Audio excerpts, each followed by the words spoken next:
Hello everybody, this is Pete from PA Labs, and today I want to do a second video on custom cursors on Canvas gadgets. So what you're looking at is a Canvas gadget on a screen, and I have it with 160 normal spot here. So watch the cursor transition. Ready, ready, ready, poof. Now, isn't that kind of cool? How would you like to be able to create cursors for Canvas gadgets out of just plain old PNG files or any image file? Matter of fact, you can draw it on the fly. And I want to show you how to do that today. So this is very different than the other video. The other video was showing you how to use cursor images as a cursor for custom cursors in Canvas gadgets. So I personally don't use that. I use this. Now, what I want to show you is actually, it's pretty simple. We're going to start at the top. Whenever you play with images, always use the image decoder and encoder for the particular image you're using. Now, this is down and dirty. So we have a enumeration that is hard-coded. And then we have a few declared DLLs.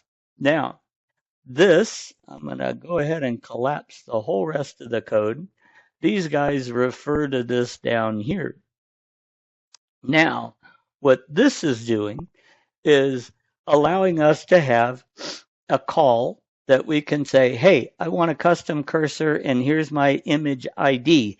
And that means image ID. So you have to say image ID and then your image, okay? So, or you can come in and say, here's a specific location on the screen at the X coordinate that I want this. And then, of course, this one up here is custom cursor 3, which says give me a X and Y coordinate to place this. So, and if you notice, both of these others do nothing more than call the third. So what it's doing is this is a standard Windows API cursor thing for a gadget, okay? And it works very, very, very well with Canvas gadgets. So that's the secret behind this is these 3 lines up here in these DLLs. And now I'm going to show you how to use it. So I created a standard window. I put a great big canvas on it. I loaded the image that I want with my cursor as a image called cursor. And there's my file I'm loading in, which was that cute little hand with a plus sign. And then we drop into the repeat loop. If they close the window, we end the program. We come into Canvas. I mean, this is about as bare coding as you can get. We select the gadget attribute. We convert this guy to be custom cursor. And then we call custom cursor image ID cursor. Okay, so that's saying call this guy. And he's going to call custom cursor with the image ID, who's going to in turn call 3, and it's all going to be off and running. So that's it. Okay, which is a very short video.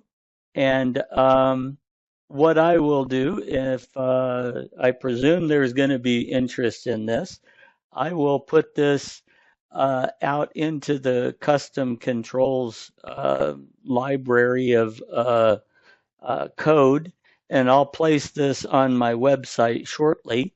But imagine being able to have the cursor be any PNG, any image that you got, and you want to use the PNG so you get the alpha channel of nothing, so you can have that hand separation between the plus and the hand and have that be whatever the background is there. So But that is the end of this video, and I hope you've enjoyed it. It's kind of short and sweet, but you know what? It solves a problem.